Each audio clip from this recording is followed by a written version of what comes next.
Good morning. My name is Karl Baker, and here's what you need to know this week.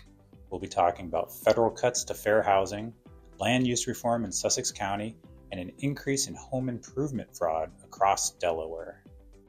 A new land use reform group in Sussex County met for the first time last week to discuss new regulations to impose on future development in southern Delaware. They quickly focused on one central issue: how the county's zoning codes favor large single-family homes rather than mixed-use multifamily housing like apartment buildings. The Land Use Reform Group will draft initial recommendations to Sussex County within the next 2 months. The Reform Group will continue to meet for up to a year after it makes those initial recommendations.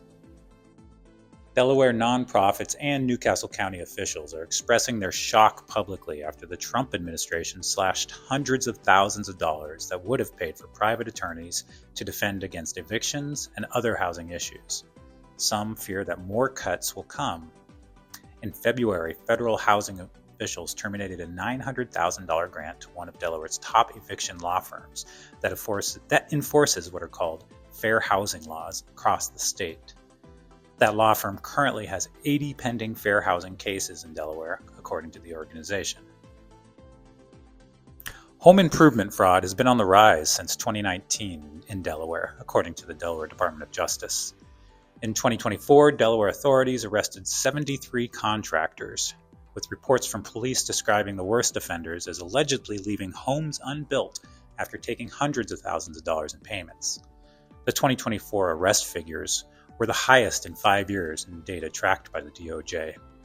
Those same statistics also show that prosecutors dropped a quarter of the charges during those 5 years, saying that it's difficult to prove a criminal intent by contractors. Last week, lawmakers introduced a new bill that would establish a process to put pressure on contractors to settle disputes outside of court. Thanks for watching. Stay up to date with the latest in Delaware by signing on to our newsletter. See you next week.